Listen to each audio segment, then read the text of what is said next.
এই যান, প্রোটেকশন নিয়ে আসুনি? প্রোটেকশন দিয়ে করে এখন আর মজা পাই না। এই পাগল, প্রোটেকশন ছাড়া করলে তো সমস্যা হবে। আরে কিসের সমস্যা? বিয়ের অনেক দিন হয়েছে, এখন একটু আধটু করলে ক্ষতি হবে না। না, আমি এখন বেবি চাই না, আমি আরও এনজয় করতে চাই। এনজয় করতে চাও ঠিক আছে, কিন্তু জান আমাদেরও তো বেবি লাগবে বলো। আজ তোমার শূন্যতাকে আমি পূর্ণ করতে এসেছি, আমাকে আর বারণ করো না। কিন্তু রাজ। কোনো কিন্তু না, আমার কাছে এসো। রাজ কথাটা বলতেই রাফাকে নিজের কাছে টেনে নিল। রাফার মুখটা শুকিয়ে আছে, কোনো কিছু হয়তো সে রাজের কাছ থেকে আড়াল করছে, কিন্তু সেটা কি রাজ তা জানে না। রাজ অত কিছু না ভেবে রাফাকে নিজের বুকের সাথে মিশিয়ে নিয়ে রাফার কপালে আলতো করে নিজের ঠোঁট জোড়া ছুঁয়ে দিয়ে ভালোবাসার পরশ এঁকে দিল। রাফা আজ যেন তার প্রিয় ভালোবাসার মানুষটির মাঝে সুখ খুঁজে পাচ্ছে না। কোনো একটা ভয় তার মনকে গ্রাস করে ফেলেছে। রাজ রাফার কোমরে হাত রাখতেই রাফা অস্পষ্টভাবে রাজকে রাজ, আজ না করলে কি হয় না? আরে তুমি এত ভয় কেন পাচ্ছ? আমি তো সেটাই বুঝতে পারছি না। আমরা স্বামী স্ত্রী, সব কিছু একসাথে ফেস করব। ভয় পাচ্ছি না, কিন্তু কেন জানি আমার মনটা আজ ঠিক নেই। মনের কি হয়েছে? দেখো নিজের স্বামীকে সব কথা খুলে বলো, এমন করে আমায় তাড়িয়ে দিতে পারো না তুমি। আরে বোকা, আমি আবার কখন তোমায় তাড়িয়ে দিলাম? আমি তো তোমার কাছেই আছি। তাহলে বুকে এসো না, সেই তো দূরে দাঁড়িয়ে আছো। রাজ কথাটা শেষ করতেই রাফা দৌড়ে রাজের বুকে চলে এলো। রাজের বুকে এসে রাফা একটা শান্তির নিঃশ্বাস ফেলল। রাজও রাফাকে নিজের বুকে পেয়ে পরম শান্তি অনুভব করতে লাগলো। রাজ রাফাকে নিজের বুকের সাথে মিশিয়ে নিয়ে পরম আবেশে রাফার পিঠে আর কোমরে হাত বুলিয়ে চলেছে। রাজের এমন আদরে রাফার সারা শরীর বারবার করে কেঁপে কেঁপে উঠতে লাগলো। রাজ রাফার এই কম্পন বেশ ভালোই টের পাচ্ছে। রাজ রাফার কোমরে বেশ কিছু সময় হাত বুলিয়ে আদর করার পর আলতো করে রাফার মাথাটা নিজের বুকের উপর থেকে তুলে নিল। রাফার থুতনি হাতে রেখে আলতো করে রাফার মাথাটা উঁচু করে রাজ রাফার কপালে নিজের ঠোঁট জোড়া ছুঁয়ে দিয়ে রাফার উদ্দেশ্যে এক নেশালো কণ্ঠে বলতে লাগলো, কি গো, তোমার ভয় কি কেটেছে? কেটে গেছে। এখন আর আমার কোনো ভয় করছে না। সকল কিছুর জন্য আমি প্রস্তুত। শুধুমাত্র একটা কথা, প্লিজ আমায় কখনো তোমার থেকে আলাদা করো না। কখনো করবো না আলাদা। তুমি কি ভুলে গেছো আমার শান্তির মানেটাই তুমি? তুমি ছাড়া আমি ভালো থাকবো কেমন করে? সেটা আমি জানি, কিন্তু তারপরও প্লিজ আমায় কখনো ভুল বুঝে ছেড়ে দিও না। কখনো ছাড়বো না, তুই আছো আমার এই হৃদয়ে। রাজ কথাটা বলতে রাফার ঠোঁটের দিকে এক দৃষ্টিতে তাকালো। রাফার সরু ঠোঁট জোড়া যেন রাজের দিকে এক দৃষ্টিতে তাকিয়ে রাজের ঠোঁটের ছোঁয়া চাইছে। রাজ রাফার এই ঠোঁটের ডাকে নিজেকে আর সামলাতে পারছে না। রাজ আলতো করে একটা হাত রাফার ঠোঁটের দিকে এগিয়ে দিয়ে একটা আঙুল দিয়ে আলতো করে স্পর্শ করলো রাফার ঠোঁট। রাফা আবারও নিজের চোখ বন্ধ করে ফেলল। রাজ রাফার চুলের ভাঁজে নিজের দুই হাত রেখে আলতো করে রাফাকে উঁচু করে দিয়ে রাফার ঠোঁট জোড়া নিজের ঠোঁটের দিকে টেনে নিল। রাজ রাফার ঠোঁটের সাথে নিজের ঠোঁট জোড়া এক করে নিয়ে পরম আবেশে ভালোবাসা এঁকে দিতে লাগলো রাফার ঠোঁটে। রাফাও মৃদুভাবে রাজের ঠোঁটে চুমু খাচ্ছে। দুজন দুজনকে পাগলের মতো চুমু খেয়ে চলেছে। রাজ রাফার ঠোঁটে বেশ কিছু সময় ধরে চুমু খেয়ে আলতো করে রাফার ঠোঁট জোড়া নিজের ঠোঁটের বাঁধন থেকে মুক্ত করে দিল। রাজ রাফার ঠোঁট জোড়া নিজের বাঁধন থেকে মুক্ত করে দিয়ে রাফার ঘাড়ের গলায় নিজের মুখ ঘষে দিয়ে চুমু খেতে লাগলো। রাফা রাজের এই স্পর্শে প্রচণ্ড রকম কেঁপে উঠছে। নিজের মনের মধ্যে এক অজানা শিহরণ খেলে চলেছে রাফার। রাজ রাফাকে চুমু খেতে খেতে রাফার বুকে নেমে এলো। রাফার বুকের উপর কিছু অংশে রাজ চুমু খেতেই রাফা রাজকে উদ্দেশ্য করে এক নেশালা কণ্ঠে ফিসফিস করে বলে উঠল, এই পাগল, কি করছো তুমি? আমার ভীষণ লজ্জা লাগছে তো। তোমার স্বামীর সামনে তোমার আবার কিসের লজ্জা? আমার সামনে একদম লজ্জা পাবে না। সেটা বললেই কি হয়? আমার এমনিই লজ্জা লাগে। লাইটটা অফ করে আদর করো না সোনা। না, আমি কিন্তু অফ করতে পারবো না। লাইট অফ করলে আমি ভালো করে দেখবো কেমন করে? এত দেখার কি আছে শুনি? তুমি বুঝি আগে কখনো দেখোনি? বাসর রাতে তো সারা রাত একদম লাইট অন করে করে দেখেছো। তাতে কি আমার তৃষ্ণা মেটে? আমি তৃষ্ণা ওই অল্প দেখায় মেটে না। আমার সারা দিন রাত দেখতে ইচ্ছে করে, আর আমি সারা দিন রাত ধরে দেখব। তুমি কিন্তু অনেক দুষ্টুমি করছো। এমন দুষ্টুমি করলে কিন্তু আমি একদম মাইর দিব তোমায়। তাই তুমি আমার মায়ের দিবে? আচ্ছা দাও দেখি, আমারও তো দেখা লাগবে আমার আদরিনীর গায়ে কতটা শক্তি আছে। মার দাও আমায়। যাও ফাজিল, একদম উল্টাপাল্টা কথা বলবে না। আমি কিন্তু এসব শুনলে রেগে যাই। তোমার রাগকে নিয়ন্ত্রণ করার জন্য তো আমি আছি সোনা।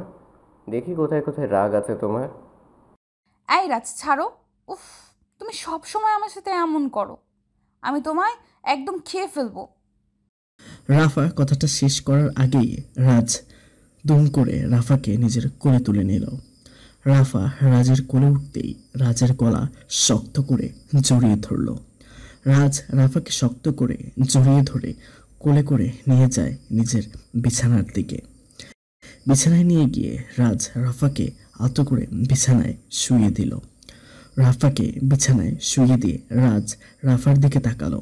রাফা দুই হাত দুই দিক করে রাজকে তার বুকে আসার জন্য ডাকলো। রাজ তার স্ত্রীর ডাকে সাড়া দেওয়ার জন্য মরিয়া হয়ে আছে। রাজ রাফার দিকে তাকিয়ে মুচকি একটা হাসি দিয়ে রাফার বুকে চলে যায়।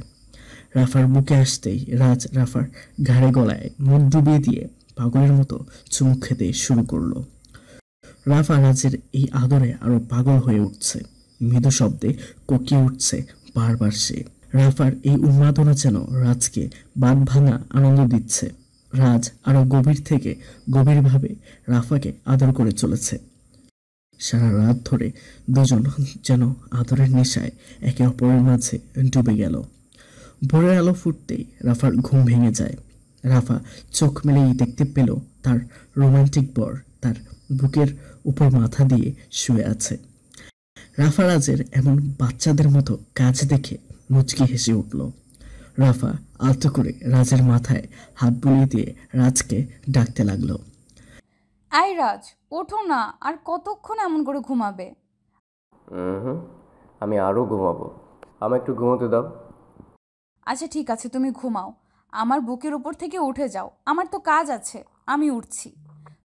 এই তোমার আর কি কাজ? তোমার তো একটাই কাজ, আমাকে শাস্তি দেয়া।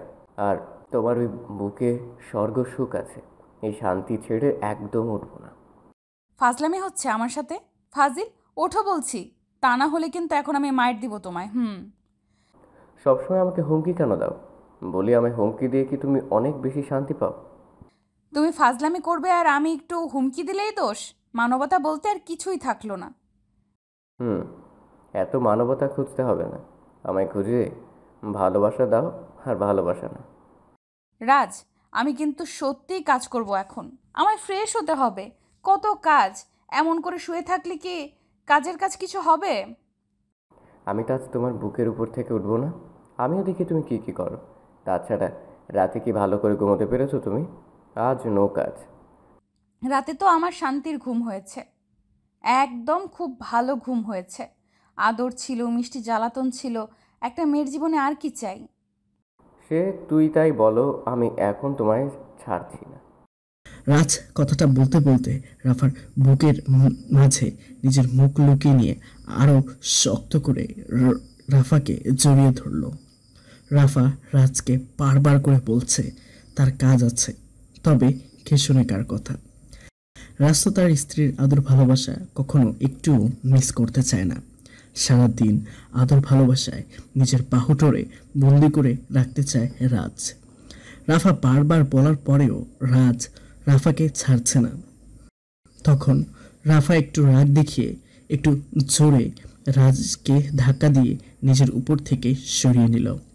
রাজ রাফার বুকের উপর থেকে সরে পড়তেই রাফা বেশ দ্রুত গতিতে নিজের জামা কাপড় ঠিক করে বিছানা থেকে উঠে পড়ল। রাজ ভেবাচাকা খেয়ে রাফার দিকে তাকিয়ে আছে। হুট করে রাফা তার সাথে এমনটা কেন করলো? কিছুই তো রাজ বুঝতে পারল না। রাফা বিছানা থেকে উঠে পড়ে রাজের দিকে তাকিয়ে খিলখিল করে হাসি দিয়ে বলতে লাগলো, সামান্য একটু ধাক্কা সামলাতে পারে না, উনি নাকি আবার আমায় সামলাবে। তুমি আমার সাথে যেটা করেছো সেটাকে বলে অন্যায়। আমি অন্যমনস্ক ছিলাম, তাই খেয়াল করতে পারিনি। হয়, শক্তিতে না পারলে মানুষের কত হাজার কথা মনে পড়বে। ফাজিল, আসছি আমি এখন, টাটা। আরে কোথায় যাও? আমি তোমার কোথাও যেতে দিব না কলিজা। এইবার ফাজলামি করতে আসলে দেখো, আমার থেকে খারাপ আর কেউ হবে না। রাফা কথাটা বলতেই চলে যায় ফ্রেশ হয়ে নিতে। রাজ রাফাকে ফ্রেশ হতে চলে যেতে দেখে আবারও বালিশ নিয়ে শুয়ে পড়ল। রাফা ফ্রেশ হয়ে এসে সোজা চলে যায় কিচেনে। এই বাড়িতে বড় বউ রাফা। সংসারের বড় বউদের যে কত শত দায়িত্ব সেটা শুধুমাত্র সংসারের বড় বউরাই জানে। রাফা নিজের দায়িত্ব, নিজের কাজ নিয়ে খুব সিরিয়াস। রাফা সকালের জন্য নাস্তা তৈরি করে নিল। নাস্তা খাবার টেবিলে দিয়ে রাফা চলে আসে নিজের রুমে। রাজ এখনো বিছানায় শুয়ে আছে। এখন রাজকে গিয়ে ঠেকে দিতে হবে, তা না হলে নাস্তা ঠান্ডা হয়ে যাবে। রাফা রুমে এসে রাজকে ডেকে টেনে ফ্রেশ হয়ে নিতে পাঠালো। রাফা বিছানা গুছিয়ে নিতে আচমকা রাফার ফোনটা বেশ শব্দ করে বেজে উঠল। কল আসতেই রাফা খানিকটা চমকে যায়, কারণ এত সকালে রাফার ফোনে তো কল আসার কথা নয়। আজ হঠাৎ করে এত সকালে কল এলো কেমন করে? রাফা নিজের বোনের দিকে তাকিয়ে ফোনটা হাতে নিয়ে দেখতে পায় তার মা কল করেছে। রাফা তার মায়ের কলটা দেখে দ্রুত পিক করলো। চিন্তিত কণ্ঠে রাফা তার মাকে উদ্দেশ্য করে বলতে লাগলো, হ্যালো মা, কি হয়েছে? সব ঠিক আছে তো? এত সকালে কল করলে যে? এমনিই করলাম মা, সব ঠিক আছে। আসলে কল করেছে, আমি একটা দুঃস্বপ্ন দেখেছি। দুঃস্বপ্নটা দেখে আমার মনটা ব্যাকুল হয়ে উঠেছে। কি স্বপ্ন দেখেছো মা? আর তুমি এত বিচলিত কেন? আমি তো ঠিক আছি মা। তুমি আমায় নিয়ে অযথা এমন চিন্তা করো দেখে এমন স্বপ্ন দেখেছো। আমি স্বপ্নে দেখেছি তুই অনেক কষ্টে আছিস। আমি দেখেছি তোকে ওই বাড়ি থেকে বের করে দেওয়া হয়েছে। মা, তুই তো জানিস তোর মাঝে কি সমস্যা আছে। সেটা যদি ওরা সবাই জানতে পারে তখন কি হবে? মা, আমিও সেই ভয়টাই পাচ্ছি। কি হবে তখন? দেখ মা, রাজ কি তোকে সত্যিই মন থেকে ভালোবাসে? সত্যি ও তোর পাশে সবসময় থাকবে তো? আমার বিশ্বাস আছে রাজের উপর মা। তারপরও যদি কিছু হয় তখন আর কি হবে? আমার নিজের ভাগ্যের জন্য আমি নিজেই দায়ী থাকবো। দেখ মা, মাথা গরম করিস না। আমার কথাটা ভালো করে শোন। রাজকে কোনোভাবেই বুঝতে দিবি না তোর সমস্যার কথা। আর যদি এটা ফাঁস হয়ে যায় তবে সরাসরি অস্বীকার করবি। আমি চাই না তোর সংসারটা নষ্ট হোক। রাফা কথাটা শেষ হবার আগেই রাজ পেছন থেকে এসে রাফার পিঠের উপর আলতো করে হাত রাখলো। রাজের হাতের স্পর্শে রাফার পিঠের উপর পড়তেই রাফা হকচকে উঠল। রাফা হয়তো ভয় পেয়ে গেছে। রাফার পেছন ফিরে তাকাতেই রাজকে দেখল। রাজকে দেখে রাফা কাঁপা কাঁপা গলায় রাজকে উদ্দেশ্য করে বলতে লাগলো, তুমি এখানে হঠাৎ করে এলে, কিছু কি বলবে? আরে তুমি দেখি ভয় পেয়ে গেছো। এত ভয় পাবার কি আছে? আমি তো অন্য কেউ না। আমি ভয় পাইনি, ওই একটু আর কি আচমকে এসেছো তো তাই আর কি। নিজের মানুষকে ভয় পেতে নেই। তাছাড়া আমি সামলে তোমায় কখনো ভয় পেতে হবে না। তুমি আমায় তোমার সব কথা বলতে পারো, তাও কোনো প্রকার ভয় না পেয়ে। আচ্ছা চলো, এখন আমরা কি নাস্তা করে নিই, তারপর আমরা আড্ডা দিব। ঠিক আছে, চলো। রাজ রাফাকে নিয়ে চলে যায় নাস্তা করতে। নারীর ভিতর সবসময় নিজের অপারগতাকে নিয়ে ভয় লুকিয়ে থাকে। এটা নতুন কিছু নয়। রাফা নিজেও নিজের অপারগতাকে নিয়ে ভীষণ ভয়ের মাঝে থাকে। আর রাফার এই অপারগতা সম্পর্কে রাজ আগে থেকেই জানে, তাই নিজের স্ত্রীর সেই ভয় দেয়। প্রতিটা সম্পর্কের মাঝে এমন বোঝাপড়া থাকলে ডিভোর্স নামক শব্দটা হারিয়ে যাবে। ভালো থাকুক ভালোবাসা। হ্যালো বন্ধুরা, আমি প্রিয়াঙ্কা। আশা করি সবাই অনেক ভালো আছেন। তো সবাইকে কিছু কথা বলতে আসলাম। আপনাদের ভালোবাসা পেলে এমন সব ভিডিও আরও উপহার পাবেন যেভাবে প্রতিদিন আমি দিয়ে আসছি। ভিডিওগুলো বানাতে অনেক কষ্ট হয়, আমি জানি। এই ভিডিওটি অনেক মানুষই দেখবেন, তাই শুরু করার আগে কিছু কথা বলতে চাই। আপনারা যদি ফেসবুক থেকে দেখে থাকেন তাহলে অবশ্যই একটা লাইক এবং ফলো করে দিবেন, আর যদি ইউটিউব থেকে দেখে থাকেন তাহলে অবশ্যই সাবস্ক্রাইব করে দিবেন। ভিডিওটি দেখার আগে সবার কাছে ছোট্ট একটা রিকোয়েস্ট করতে চাই, প্লিজ প্লিজ প্লিজ যারা ভিডিওটি দেখবেন সবাই একটা করে অবশ্যই সাবস্ক্রাইব করে যাবেন যদি ইউটিউব থেকে দেখে থাকেন, আর ফেসবুক থেকে দেখে থাকলে অবশ্যই ফলো করে দিবেন। আর যারা আমাকে ভালোবাসে তারা সবাই একটা করে লাইক দিয়ে দেখিয়ে দিবেন। Love you all.